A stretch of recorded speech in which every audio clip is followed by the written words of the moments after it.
Greetings, salutations, and welcome. Okay, so this is going to be a little bit different today. I'm just going to do a short little unscripted video. I haven't written anything down. I just wanted to share some thoughts about the new Borat film that came out. So I watched this last night, literally a few hours after it was released, and my feelings about it are kind of mixed. I liked Borat. I'm familiar with Sacha Baron Cohen's work right back as far as Ali G, and when he was doing the Ali G interviews, he was very, very genuine. Went into these situations, and what you saw was real. With the new Borat film, it feels increasingly scripted, it feels increasingly contrived and a little bit more set up, even than the previous Borat film. Now, the previous Borat film, there was quite a lot of genuine stuff in there, but you were never quite sure about where the line between the real stuff was and the kind of stuff that had been more prearranged. I always assumed, now maybe I'm wrong, and I haven't bothered really looking into this, I probably should before doing the video, but fuck it. But I always assumed that the bit where he tried kidnapping Pamela Anderson at the end, I always thought that must have been arranged because I didn't think you could possibly get away with something like that or do something like that, because obviously for her as a woman, you know, when he tries to run off with her, it is traumatic. So it seems pretty obvious that that bit was prearranged to some extent. You know, I'm not quite sure how much, but obviously there must have been something there more than what we saw was going on camera. However, with most of the rest of the first Borat film, you did also get the feeling that a lot of it was very, very genuine and that he was going into these situations and there wasn't really any kind of setup beyond what the film said it was presenting as its reality, you know, that this is an interviewer from a foreign country sort of thing.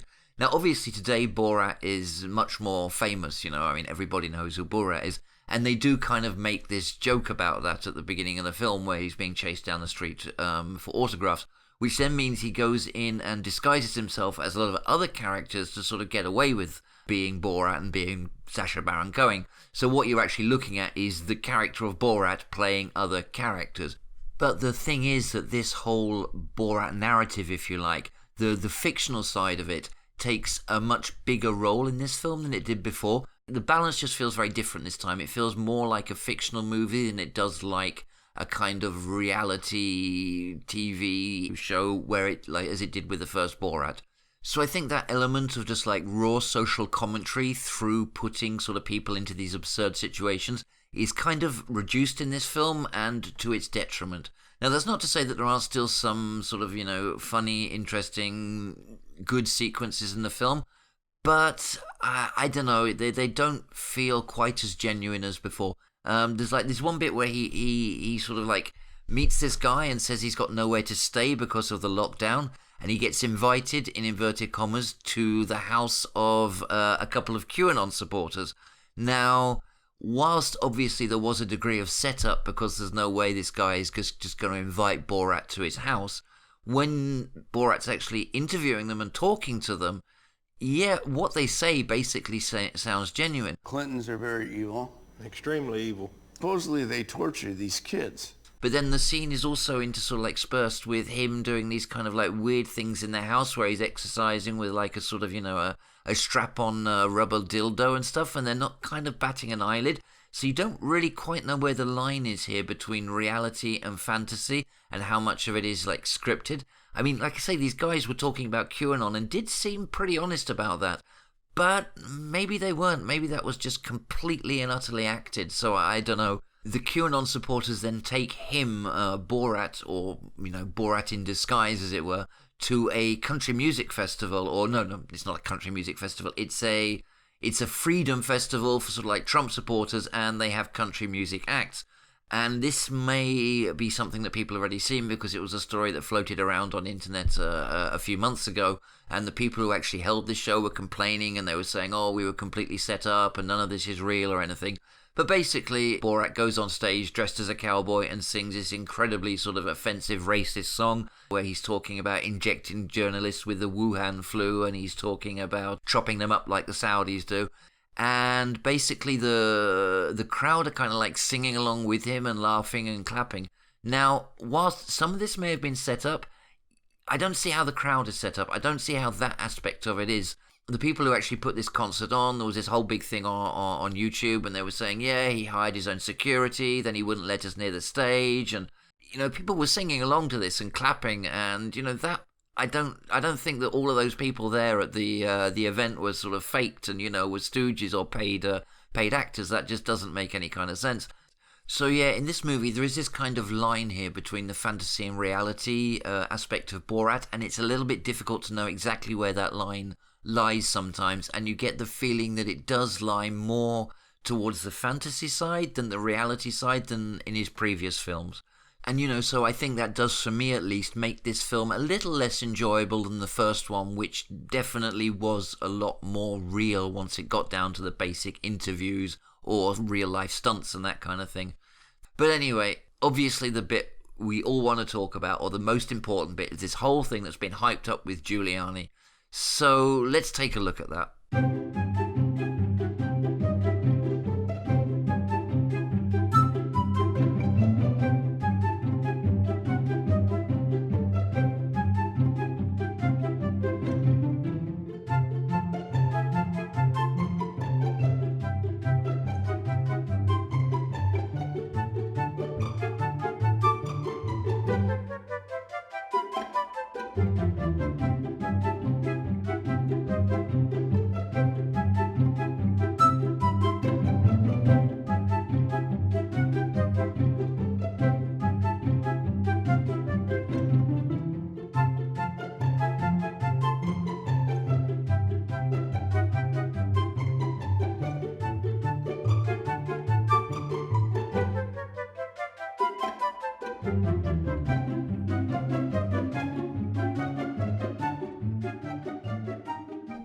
Okay, so the whole conceit of the film is that Borat was trying to give a present to Mike Pence on behalf of the Premier Minister of Kazakhstan, because the Premier Minister of Kazakhstan wanted to join the Strongman Club, which he believed that Trump was a member of. So the Strongman Club being leaders such as Trump, Putin, Kim Jong, Duterte, God knows who else, all of the dictatorial, human rights abusing leaders around the world.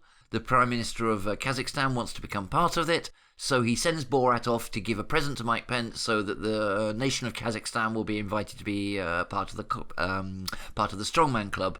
Because the Pence thing failed, the next idea was to go after Rudy Giuliani. So this is the whole kind of like conceit of the movie, that that Borat wants to give his daughter as a gift to Giuliani. However, the sort of the parallel conceit is that his daughter, after growing up in a cage in Kazakhstan for like 15 years, has actually now learned, or is now starting to learn, about feminism, about women's rights, and she's kind of becoming a reporter in her own right. So she's actually left Borat and she goes off to interview Giuliani by herself.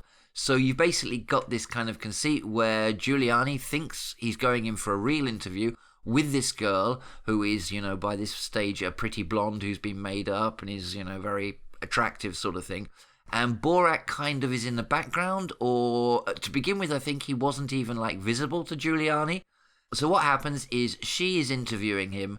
At one point Borat rushes in and, because he wants to get her out of there, he's decided not to give her as a gift and wants to let her go free.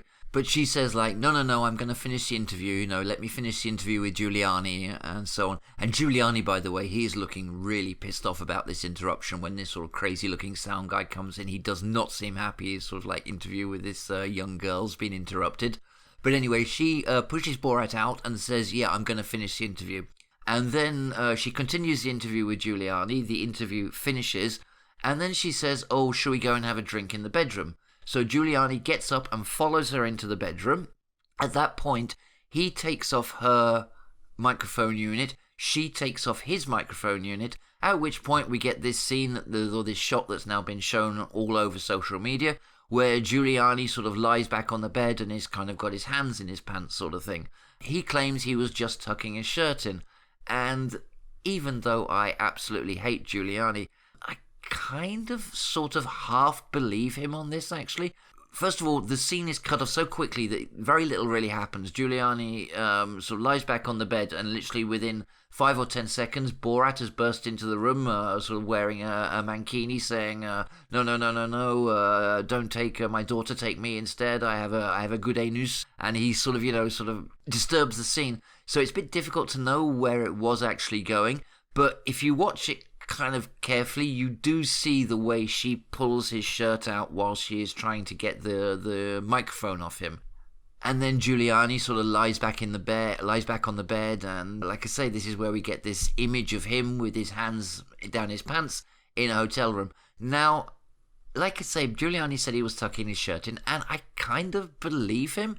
I mean, if you want my absolute honest opinion, what I think happened is she pulled his shirt out, he leant down to tuck his shirt in, and he was probably getting a little bit horny being in the bedroom with this, attractive young blonde. And the way guys do, if you start getting sort of a little bit aroused, sometimes it does kind of get a little bit sort of like scrunched up, and you just kind of need to reposition it. And maybe I'm being naive, but I kind of think that's what happened here. I kind of think Giuliani tucked his shirt in and was like half erect and was probably just like straightening his balls and penis out because he was feeling a bit uncomfortable, sort of the way they were positioned kind of thing. Now, it's difficult to tell because it was cut off at that moment. Borat rushes in, so you don't know where it may have gone further. But the point is, and what is, shouldn't be overlooked here, is the fact that Giuliani still followed this young, attractive girl with a couple of shots of whiskey into the bedroom, sat down on the bed with her, and started getting quite intimate. Just before she takes his mic off, he says, "Oh, you've got to give me your address and a phone number." And he doesn't literally pat her on the arse, but he pats her just above the behind, I mean, it's basically an arse pat, but not quite as sort of open. So, irrespective of whether he was actually sort of like trying to jerk himself off down his pants, he was already in a massively compromising situation. And the things he had said and done during the interview, he was already flirting with her, he was already hitting on her, he was already being incredibly inappropriate for a grown man to be with a young woman. Now, it's also true that in the conceit of the film, Borat's daughter is supposed to be only 15 years old, but she isn't. She's an actress, I think, of 24 years old. But obviously she's presenting herself to Giuliani as an interviewer at that point, not as Borat's daughter. So it's kind of, there's no way I think that Giuliani could have ever expected to, I don't think there was any point where they sort of said, "Oh, she's a 15-year-old girl." So I think, Giuliani was, basically well within his sort of, justification to assume that she was the age she was, a girl in her early 20s sort of thing.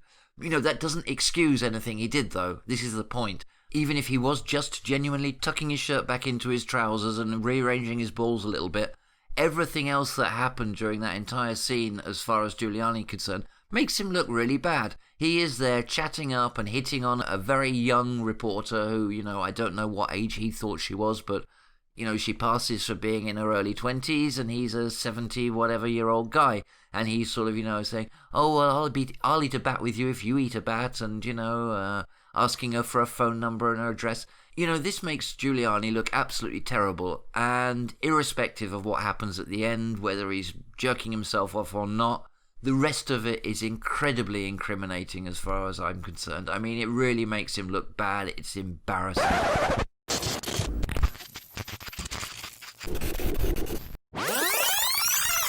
Okay, so I need to interrupt myself very quickly here and point something out, because I originally watched this movie late last night before going to bed, and then recorded the audio this afternoon without having rewatched the movie. However, now I have watched it again while I was getting some footage to include with this video, and I noticed that during the Giuliani scene, the bit where he asks for the address and phone number, that isn't actually said while he's facing the camera. He has his back to the camera, and this audio, it may well have come from a different part of the interview. I'm not saying it did. It might have come from there, but the way it's cut together, you can't possibly know. Now, there's no doubt it is definitely Giuliani speaking. He did definitely ask her for her address and phone number, but maybe the context was different. Maybe it was in response to something she actually said or a question. I mean, maybe she asked him if, they could have another interview at a later date. But he did still ask her for an address and phone number, which is highly personal stuff. So, I mean, whatever it was in relation to, I mean, he could have asked her for an email address or a business mail or something like this, but no, he asked her for the address and phone number, but maybe not in that way, in that particular moment that it was shown in the movie. I don't think this changes much personally. I think Giuliani was still, massively inappropriate. He was obviously flirting to hell with this girl. But for the sake of being intellectually honest about the whole thing, I did want to point out that yes, maybe this didn't come from this moment here. Maybe it was from somewhere else in the interview that he actually asked her for the address and phone number.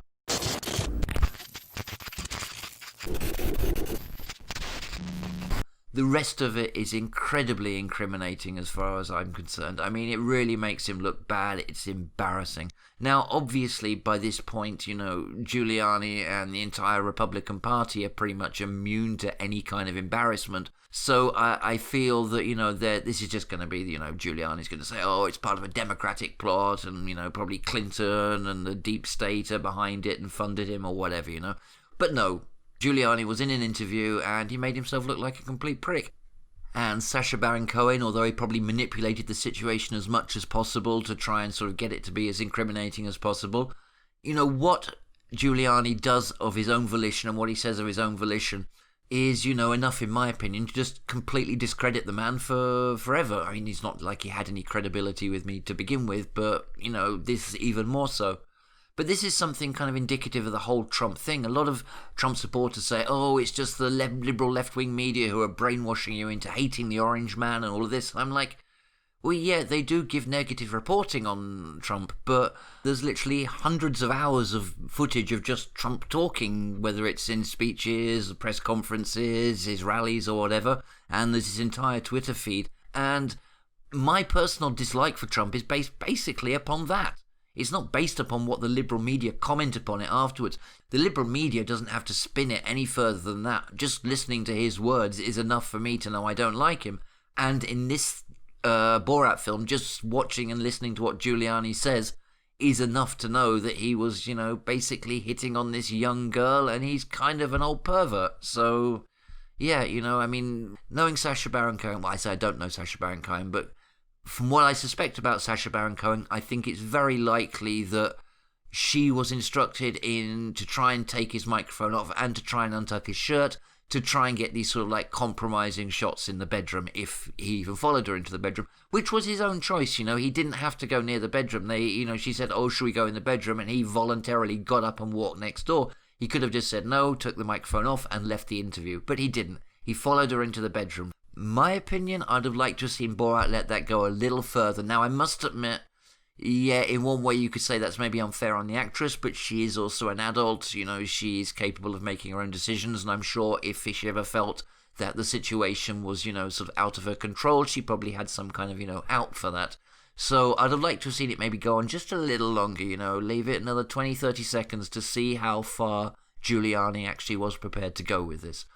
But like I said, Giuliani went into a bedroom with a young girl, both with drinks. He's not an idiot. Come on, well, he is an idiot, but he's not an idiot from that point of view.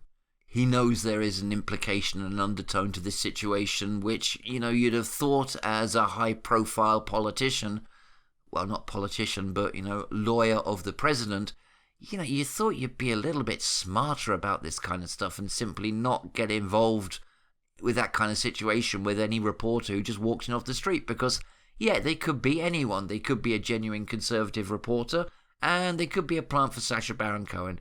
And this is just once again Giuliani showing what an absolute complete idiot he is. But overall, I thought this Borat film wasn't too bad, but it definitely wasn't as good or up to the standard of the first one. It felt more contrived, it was certainly more dramatic, but it does still have its moments, what Borat or what Sacha Baron Cohen does with his interviews and the way he comments on society. Yeah, there is that still element that's present, and I think, from that point of view, those elements always do have some degree of value. It's a shame here that it's negated because there's a lot of circumstances where you're just not entirely sure quite where the line is anymore. There's a point where a baker writes, he gets a baker to write, "Jews will not replace us" on a cake. Now, I don't know, that seemed genuine. I mean, she didn't seem like to be sort of, set up or anything like that. She seemed quite happy just to do it. But it's very, very difficult to tell, like, with this film, because that line is less clear here than it has been in his previous works. But like I say, my first instincts about the film is it's not too bad, not as good as his first one, but has still some very funny moments in it. You know, this is Sacha Baron Cohen, this is Borat. He is a very clever, funny guy. And speaking of being clever, he has marketed this obviously brilliantly as well, dropping this whole thing with Giuliani 2 weeks before the presidential election, dropping the story a couple of days before its release on Amazon. You know, it's going to be huge because of this. So many people are going to watch this film, which is also why I'm trying to make this video, because for once I'm actually going to try and game the algorithm, although that seems pretty stupid the size of my channel. But okay, we'll put that aside. But yeah, I mean, Sacha Baron Cohen has been really, really clever with the way he's marketed this. It has been hyped up maybe more than it deserves on the literal sort of hand down the pants thing. But, you know, watching the whole scene with Giuliani, it's very damning. And I'm hoping right now that the fact that all of the focus was put on this one thing of him stuffing his hand down his trousers isn't going to overshadow everything else that happened during that scene. And it isn't going to overshadow the fact that Giuliani went into the bedroom with this young girl, asked her for her address, was flirting with her, chatting her up, and, you know, would have probably let things go God knows where if Borat hadn't actually rushed in and interrupted. So, that's the movie. That's Borat 2. Not too bad, not as good as his first one, but still worth a look and funny as hell in parts. This is probably going to lose Sacha Baron Cohen a few Trump-supporting fans. And I know, you know, Trump's fans are loyal to Trump. They don't really feel any loyalty to the Republican Party. And I doubt many of them feel much loyalty to Rudy Giuliani either. But, you know, after he kind of mocks pretty openly the people at the Freedom Rally and he mocks the QAnon supporters, I think, you know, Sacha Baron Cohen's not going to be picking up many conservative fans out of this one. And with that said, just remember there's 2 weeks left to save democracy in America. And I wish I was joking. I wish it wasn't the way it was. And I wish there weren't people who in other ways I might kind of get on with, find amusing, respect, who support this man. You know, Trump is horrible. He is going to destroy American democracy. He is a pseudo-fascist, and he's, you know, the biggest threat in the world today. Putin, Kim Jong-un, they are threats, but not in the same way that Trump is. Trump is tearing America apart. And whilst there's a lot of things, you know, me as a British person, I find, you know, I've always been critical of America on certain respects. I've always been happy for them to be leader of the free world. I've always basically fundamentally trusted and respected America despite its bad aspects. And now I don't anymore. Not really. I've lost that. I don't, you know, I don't know what to think about America anymore. It's losing. It's losing its power. It's losing its integrity. It's losing everything that made it the country that led the world. And, you know, Trump's policy could very, very easily see a global shift in power that's going to wind up with China being, you know, China and Russia being far, far more instrumental. America's power's only going to wane. And I think that's sad because, you know, up until now, you know, for the last 40 years of my life, I have been quite happy for America to be the leaders, the ones that take the charge, the ones with the most power. And now I'm not anymore. It scares me. If Trump wins this election, fuck knows what will happen. So please, America, even the Bernie or Bus guys, even the people on the far left, yeah, I know Bernie would have been a much better candidate. I know Biden is hardly ideal from a lot of perspectives, but just get the fuck out there and vote for him, and then we'll worry about the rest afterwards. Because if Trump wins again 4 years from now, you may not have a democracy left. I mean, he's just trying to destroy it now, and he's not going to become less powerful 4 years from now. And he will have less to lose 4 years from now. So, come on, guys. Get out there, vote. Do what's right. Put an end to this. And then we can move forward.